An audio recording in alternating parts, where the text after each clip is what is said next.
Pagbasa mula sa unang sulat ni Apostol San Pedro.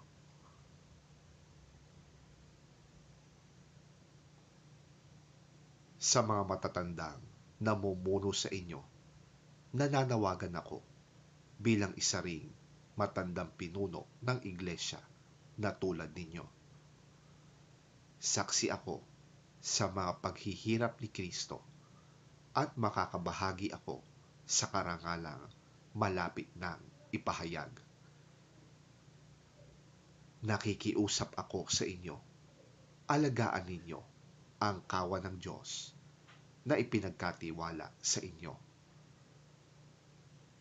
Alagaan ninyo ito ng maluwag sa loob at hindi napipilitan lamang. Yan ang nais ng Diyos. Gampanan ninyo ang inyong tungkulin, hindi dahil sa kabayaran, kundi dahil gusto ninyong makapaglingkod, hindi bilang Panginoon ng inyong nasasakupan, kundi maging halimbawa nila kayo. At pagparito ng pinunong pastol ay tatanggap kayo ng maluwalhating koronang di kukupas kailanman.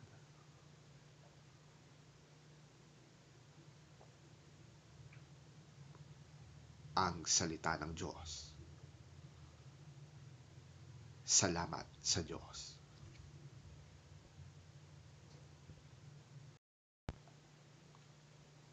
Ang mabuting balita ng Panginoon ayon kay San Mateo. Papuri sa iyo, Panginoon.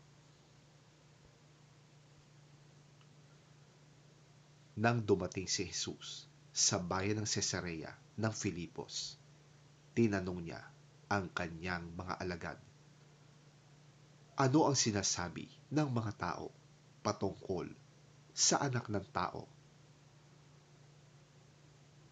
At sumagot sila. Ang sabi po ng ilan, kayo si Juan na tagapagbautismo. Sabi po naman ng iba, kayo si Elias. At may nagsasabi pong, kayo si Jeremias o isa sa mga propeta. Tinanong ulit sila ni Jesus, ngunit para sa inyo, sino ako? Sumagot si Simon Pedro, kayo po ang Kristo, ang anak ng Diyos na buhay. Sinabi sa kanya ni Jesus, mapalad ka, Simon, na anak ni Jonas, sapagkat ang katotohanan ito'y hindi inihayag sa iyo ng sino mang tao, kundi ng aking Ama na nasa langit. At sinasabi ko sa iyo, ikaw ay Pedro, at sa ibabaw ng batong ito ay itatayo ko ang aking iglesia, at ang pintuan ng daigdig ng mga patay ay hindi magtatagumpay laban sa kanya. Ibibigay ko sa iyo ang mga susi ng kaharian ng langit. Ang ipagbawal mo sa lupa ay ipagbabawal sa langit, at ang ipahintulot mo sa lupa ay ipahihintulot din sa langit.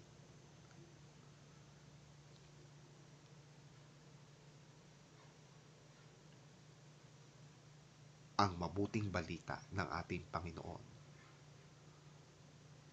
Pinupuri ka namin, Panginoong Hesukristo.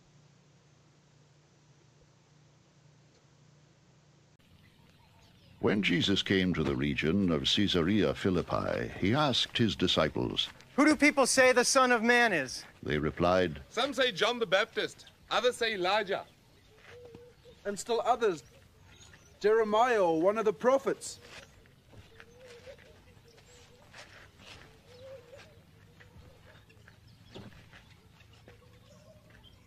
Well, what about you? He asked. Who do you say I am?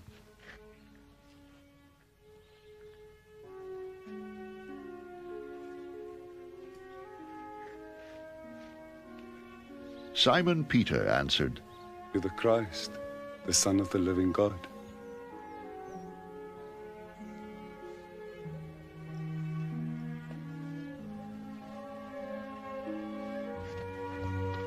Jesus replied, Blessed are you, Simon, son of Jonah.